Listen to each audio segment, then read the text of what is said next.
नमस्कार, मैं पंकज आपका स्वागत करता हूं। आइए इस वीडियो में जानते हैं इन सिंबल्स के बारे में। ये जो सिंबल्स है इस प्रकार से देखिए, बहुत सिंबल है। तो इन सिंबल सब का नाम क्या बोला जाता है, कहाँ यूज किया जाता है, ये सारा चीज़ आज जानते हैं। तो ये सिंबल जो है ये आपको हर एक मोबाइल में अगर यदि यूज करते हैं तो मोबाइल में भी आपको देखने के लिए मिलता होगा। अगर यदि लैपटॉप पीसी की यूज करते हैं तो उसमें भी आपको कीपैड में आपको देखने के लिए मिलता है, कीबोर्ड में भी आपको ये सब सिंबल आपको देखने के लिए मिलेगा। तो आइए आज जानते हैं इन सिंबल सब का नाम क्या बोला जाता है और इसका यूज कहाँ कहाँ किया जाता है और हिंदी से इसको क्या बोला जाता है, जनरल यूज में क्या बोला जाता है, वो सारा चीज़ इस वीडियो में जानते हैं। तो चलिए शुरू करते हैं। सबसे पहले जैसे कि ज़्यादा यूज जो होता है, ये देखिए, ये सिंबल जो यूज होता है इसको कॉमा बोलते हैं। ये आपका बहुत जगह यूज होता है। तो इसको हम लोग हिंदी में अल्प विराम भी बोलते हैं, कॉमा को। तो उसका सिंबल है ये, देख लीजिए, इसको कॉमा इसको बोलते हैं हिंदी से अल्प विराम। अगर यदि कहीं वर्ड, अगर यदि आपका सेंटेंस पूरा नहीं हुआ है, बीच में अगर यदि आप रुकना चाहते हैं तो इसको अल्प विराम बोला जाता है। इसको आप लगा के फिर दूसरा जो है आपका लाइन वो दूसरा आप शुरू कर सकते हैं। तो इसको हम लोग अल्प विराम भी बोलते हैं या कॉमा भी बोलते हैं। तो आइए अब दूसरा में आते हैं, जैसे फुल स्टॉप। तो इसको हम लोग फुल स्टॉप बोलते हैं, जो एक पॉइंट होता है। ये जैसे कि हमारा जो सेंटेंस है ख़त्म होने के बाद इसका यूज किया जाता है। जैसे कि मेरा जो वाक्य कंप्लीट हो गया, यदि कोई हम वाक्य लिख रहे हैं वो मेरा पूरा हो गया तो हम उसको फुल स्टॉप देके, ताकि ये जो मेरा वाक्य था वो ख़त्म हो गया, अब नया शुरू होगा, तो वहाँ पर इसको यूज किया जाता है। तो इसको हम लोग फुल स्टॉप बोलते हैं या पूर्ण विराम बोलते हैं। अगर यदि मेरा शब्द पूरा हो गया है तो हम इसको लगा देंगे, यानी कि ये मेरा जो शब्द पूरा हो चुका है, अब पूर्ण विराम हो गया, अब नया नया नया शब्द, नया नया वाक्य शुरू होगा, उस पर यहाँ पर इसको यूज किया जाता है। ये हो गया फुल स्टॉप। फुल स्टॉप का सिंबल है, एक पॉइंट है जो नीचे में दिया लगाया जाता है, वाक्य जैसे ही ख़त्म होता है उसमें इसको लगाया जाता है। तो ये हो गया फुल स्टॉप। अब आगे बढ़ते हैं, स्लैश। इसको स्लैश बोलते हैं या फॉरवर्ड स्लैश भी हम लोग बोलते हैं इसको। स्लैश या फॉरवर्ड स्लैश भी हम लोग बोलते हैं। हम लोग ऐसे इसको ऑब्लिक भी बोलते हैं, हिंदी से ऑब्लिक भी बोला जाता है इसको। तो इसको ऐसे जो है रेगुलरली यूज में इसको स्लैश ही बोला जाता है या फॉरवर्ड स्लैश भी बोल सकते हैं। उसी तरह ये जो है फॉरवर्ड स्लैश हो गया, इसका यूज किया जाता है। जैसे कि आप जो है वेबसाइट का एड्रेस लिखते हैं वहाँ पर यूज किया जाता है और बहुत जगह यूज किया जाता है। इसको ऑब्लिक में यूज किया जाता है, डिवाइड में भी इसको यूज किया जाता है। अगर यदि डिवाइड जो है, जैसे कि अगर यदि कहीं पर ऑब्लिक देना है, दो सेंटेंस लिखना है, तो वहाँ पर इसको यूज किया जाता है। तो इसको फॉरवर्ड स्लैश बोलते हैं या ऑब्लिक भी इसको बोला जाता है। ये हो गया। उसके बाद सेम उसका उल्टा जो होता है वो बैकवर्ड स्लैश होता है। इसको देख लीजिए, ये जो है ये बैकवर्ड स्लैश है, ये जस्ट उसका उल्टा इसको खींचा जाता है। तो ये बैकवर्ड स्लैश या बैक स्लैश इसको कहते हैं। तो ये हो गया। अब आइए आते हैं कॉलन में। ये जो है ये सिंबल है कॉलन का है, जो दो पॉइंट रहता है वो उसको कॉलन कहा जाता है। तो कॉलन हम लोग विराम चिन्ह के रूप में भी इसको यूज करते हैं। अगर यदि कोई सेंटेंस ख़त्म हो रहा है तो उसमें भी इसको यूज किया जाता है। या फिर अगर यदि आप नंबर मार्क जो आप यूज करते हैं, यदि नंबरिंग यूज कर रहे हैं तो उसको यहाँ पर यूज किया जाता है। इसको समय में अगर यदि समय लिख रहे हैं तो उसमें इसको यूज किया जाता है और बहुत जगह यूज किया जाता है इसको। तो इसको जो बोला जाता है कॉलन बोला जाता है या फिर विराम चिन्ह इसको बोला जाता है। तो इसको विराम चिन्ह के रूप में इसको इस्तेमाल किया जाता है।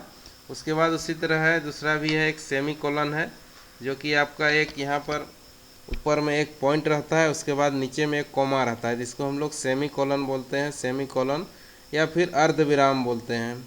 यदि किसी वाक्य में भी इसको यूज किया जाता है। तो इसका जो यूज होता है, यदि कहीं ईमेल अगर यदि आप टाइप कर रहे हैं, एक से ज़्यादा आदमी को अगर यदि आपको ईमेल भेजना है या फिर एसएमएस भेजना है, तो ये सेमी कॉलन को यूज किया जाता है कि अभी मेरा जो वाक्य है वो पूरा नहीं हुआ, इसमें जोड़ना है। तो वही जोड़ने का ये काम करता है, किसी वाक्य को जोड़ने का ये काम करता है सेमी कॉलन, अर्ध विराम। तो ये हो गया। उसके बाद जो है कोटेशन मार्क है ये, जैसे कि किसी प्रकार का कोटेशन अगर यदि आपको लिखना है, कोटेशन जैसे कि कोई छोटा वाक्य एक लिखना है बीच में, अगर यदि आप बड़ा टाइप कर रहे हैं या फिर आप कहानी लिख रहे हैं उसमें कुछ हाईलाइट पॉइंट है, तो इसको हम लोग कोटेशन के रूप में इसको यूज किया जाता है। जिसमें कि डबल डबल ये मार्क दिया जाता है। तो इसको हम लोग जो है कोटेशन के रूप में इसको यूज किया जाता है। जैसे कि लंबा सेंटेंस कुछ लिख रहा है तो वहाँ पर इसको यूज किया जाता है। जो इसमें जो है डबल स्टॉपेज का यूज किया जाता है, डबल स्टॉपेज का इसमें यूज किया जाता है। तो ये इसका जो है ये कोटेशन के रूप में यूज किया जाता है कि अगर यदि कोई सेंटेंस आपको बीच में हाईलाइट करना है तो उसमें इसको लगाया जाता है कोटेशन मार्क को। तो ये हो गया। उसके बाद जो है आते हैं यहाँ पर, देखिए एक और चिन्ह है, क्वेश्चन मार्क है ये।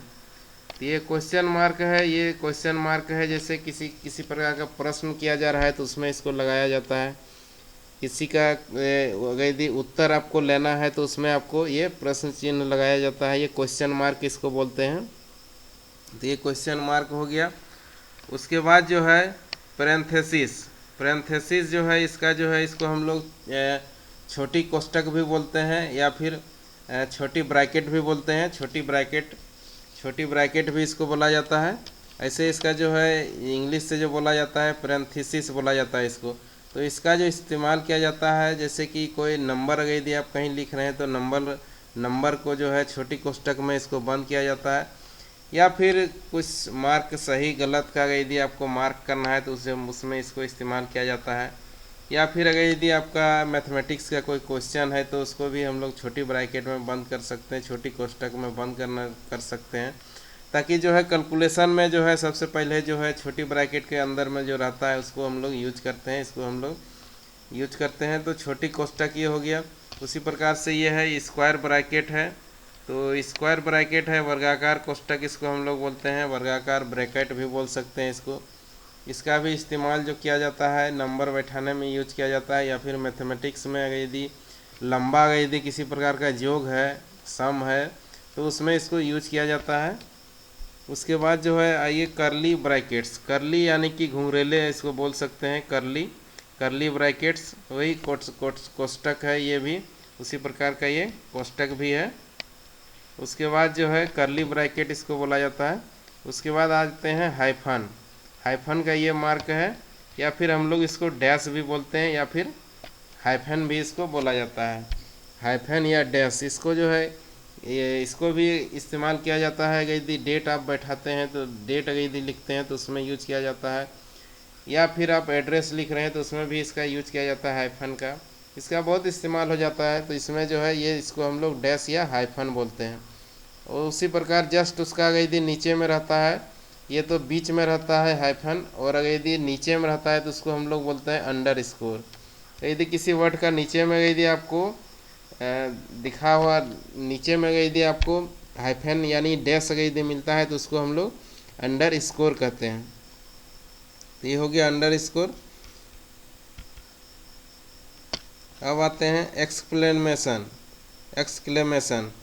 एक्सक्लेमेशन मार्क यानी कि ये एक जो है विस्मयादिबोधक, यानी कि ये एक जो है इसका जो इस्तेमाल किया जाता है यदि कहीं पर हर्ष का माहौल है, या फिर जो है कोई कोटेशन है ऐसा जो कि छोटा है, उसमें इसका यूज किया जाता है एक्सक्लेमेशन। तो एक्सक्लेमेशन मार्क यानी कि विस्मयादिबोधक, यानी कि किसी को एक बोध किया जाता है, मतलब कि उसको जो है आइडेंटिफाई टाइप किया जाता है, यानी कि कह सकते हैं हर्ष उल्लास इस सब टाइप का यदि है तो शब्द का यदि इस्तेमाल हो रहा है तो वहाँ पर इसका यूज किया जाता है। उसके बाद जो है आइए यहाँ पर देखते हैं एलिप्सिस। तो एलिप्सिस जो है इसको हम लोग दीर्घवृत्त भी बोलते हैं हिंदी से, जिसमें जो है लगातार आपका 3 पॉइंट रहता है, 3 पॉइंट रहता है इसमें। तो इसमें 3 पॉइंट, इसको हम लोग दीर्घवृत्त भी बोलते हैं एलिपेसिस। तो इसको जो है इसको 3 पॉइंट आपका ये नीचे में रहता है, तो इसको हम लोग एलिपेसिस या दीर्घवृत्त बोलते हैं। उसी के बाद है अपोस्ट्रोफी। तो अब किया जाता है जैसे कि इट्स लिख रहे हैं, या फिर इज नॉट लिख रहे हैं, वुड नॉट लिख रहे हैं, इसमें इसका इस्तेमाल किया जाता है। तो ये हो गया अपोस्ट्रोफी। उसके बाद आइए बात करते हैं, अब ये जो मार्क है ये एपोस्ट्रोफी का ये मार्क हो गया। उसके बाद आइए बात करते हैं ये परसेंट यानी कि प्रतिशत, ये प्रतिशत का मार्क है ये। यानी कि परसेंटेज अगर यदि निकालते हैं किसी का, यानी कि 1%, 2%, 3%, अगर यदि कहीं पर ये शो करते हैं कि कितना वर्क हुआ या फिर इंटरेस्ट रेट कितना लग रहा है, तो उसमें इसका यूज किया जाता है। और ये मार्क है एंड का, ये मार्क है एंड यानी कि और एंड मतलब और एंड का ये मार्क है और का इसको और बोला जाता है, यानी कि और है साथ में, इसमें उसी में इसका यूज किया जाता है। साथ में यदि कुछ और है तो इसको ऐड किया जाता है। और ये मार्क जो है ये ग्रेटर देन का है, ग्रेटर देन का है ये मार्क। और ये है लेस देन का मार्क है, ये ग्रेटर देन और लेस देन। उसके बाद जो है ये महत्वपूर्ण है, ये देखिए ये एट द रेट साइन। तो इसका जो इस्तेमाल किया जाता है, इसका जो इस्तेमाल किया जाता है आपका ईमेल में भी इस्तेमाल किया जाता है। और जो है इसको अगर यदि किसी प्रकार का रेट अगर यदि लिखना है, किसी का दर लिखना है, यानी कि कितना प्राइस है, तो उसमें भी इसको यूज किया जाता है कि पर पीस में क्या रेट है उसका, इसको एट द रेट लगा के इसमें रेट भी लिखा जाता है। ऐसे इसका इस्तेमाल ज़्यादा ईमेल में होता है। तो ये हो गया, इसको ऐट चिन्ह बोलते हैं या एट द रेट साइन इसको बोला जाता है, एट द रेट। आइए अब आगे बढ़ते हैं। यहाँ देखिए इक्वल, ये इक्वल का चिन्ह है, यानी कि ये बराबर का चिन्ह है। ये आपको मोबाइल में कीपैड में सारी जगह आपको मिलेगा। तो ये हो गया इक्वल का चिन्ह हो गया। ये मार्क हो गया हैश का मार्क हो गया। हैशटैग में इसको यूज किया जाता है, हैश को। उसके बाद जो है ये बार का चिन्ह है, ये इसको बार बोला जाता है। ये लाइन है, सीधा लाइन है, इसको बार बोला जाता है। उसके बाद जो है सी देखिए बीच में है, उसके बाद ओ है, तो इसको कॉपीराइट का चिन्ह माना जाता है। अगर यदि कोई अपना जो है प्रतिलिपि अगर यदि कोई नहीं कर सके, वैसा एक लाइसेंस मिलता है। अगर यदि कॉपीराइट कोई लेता है तो उसका दूसरा कॉपी नहीं कर सकता है, डुप्लीकेसी नहीं कर सकता है, उसी के लिए ये मार्क दिया जाता है। अगर यदि कोई चीज़ है या फिर कोई कंटेंट है, कोई लेख है, कोई वीडियो है, तो उसमें अगर यदि इस टाइप का मार्क है, यानी कि वो कॉपीराइट में वो रजिस्टर्ड किया गया है, उसका कॉपी आप नहीं कर सकते हैं, उसी का ये मार्क है। उसके बाद ये इस टाइप से आपका जो है ये बुलेट है, ये बुलेट मार्क होता है। इसमें बहुत टाइप का और भी मार्क आता है, इसको बुलेट मार्क कहा जाता है। इसको बुलेट चिन्ह इसको कहते हैं। बड़ा टाइप से आता है, तीर जैसा भी आता है, आपका टिक मार्क भी आता है, सही का टिक मार्क भी आता है, तो सबको बुलेट मार्क कहा जाता है। उसके बाद आइए बात करते हैं, ये सिंबल है, ये डॉलर का है। जैसे इंडियन रुपीज़ का आर में मार्क है, तो ये आपको बहुत ज़्यादा देखने को मिलेगा, कीपैड में मोबाइल में भी आपको मिलेगा। तो ये डॉलर मार्क है। ये एक मुद्रा का है, चिन्ह है, यानी कि रकम, पैसा जिसको बोलते हैं, उसका एक मार्क है। तो पैसा का जहाँ इस्तेमाल किया जाता है कि जैसे 100 रुपीज़ लिख रहे हैं, तो रुपीज़ में हम लोग रॉ देते हैं, यानी कि हम लोग का जो सिंबल है वो रॉ है, और ये डॉलर का सिंबल है। तो ये इसको हम लोग मुद्रा का एक सिंबल बोल सकते हैं, डॉलर। डॉलर बहुत कंट्री में चलता है, तो वही ये डॉलर का मार्क है। उसके बाद आपको बहुत जगह ये आर लिखा हुआ मिलेगा। तो ये आर का होता है रजिस्टर्ड ट्रेडमार्क। यदि कोई प्रोडक्ट है तो कंपनी वो जो है अपना ट्रेडमार्क एक लाइसेंस ले लेती है, जो कि सरकार देती है ट्रेडमार्क का लाइसेंस। तो जो लाइसेंस लिया हुआ था, निबंधित होता है ट्रेडमार्क में, वो अपना प्रोडक्ट में आर का एक मार्क लगाता है। तो टीएम भी लगाता है, तो उसी का है ये रजिस्टर्ड है, यानी कि वो प्रोडक्ट जो है वो रजिस्टर्ड है, सरकार के पास वो रजिस्टर्ड है, तो ट्रेडमार्क में निबंधित है। तो उसी का एक सिंबल होता है, उसका जो है सेम कोई डुप्लीकेट नहीं कर सके, उसी का एक लाइसेंस मिलता है, ट्रेडमार्क लाइसेंस। उसमें वो अपना जो है प्रोडक्ट उसमें बेच सकता है, वो उसका डुप्लीकेसी नहीं दूसरा आदमी कर सकता है। उसी का एक ट्रेडमार्क का लाइसेंस मिलता है, जिसमें वो अपना व्यवसाय करता है, अपना प्रोडक्ट का बेचता है, सेल करता है। तो उसमें आपको आर लिखा हुआ मिल जाएगा, यानी कि वो ट्रेडमार्क लाइसेंस लिया हुआ है, वो अपना रजिस्टर्ड किया हुआ है प्रोडक्ट को। ये हो गया, ये जो है ये जो जनरली यूज आने वाला है, ये जनरली यूज आने वाला है ये सारा सिंबल। तो यही था टोटल सिंबल जो जनरली आने वाला है। तो सारा का हमने आपको बता दिया, इस प्रकार से है, आप देख सकते हैं। फिर से एक बार यहाँ से हम धीरे धीरे आपको दिखा देते हैं टोटल सिंबल को, आप इसको देख सकते हैं। सारे का नाम हमने यहाँ हिंदी से भी लिख दिया है, ताकि आप आराम से इसको समझ सकते हैं।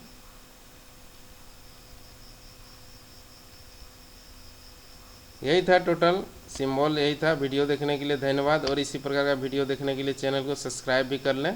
धन्यवाद।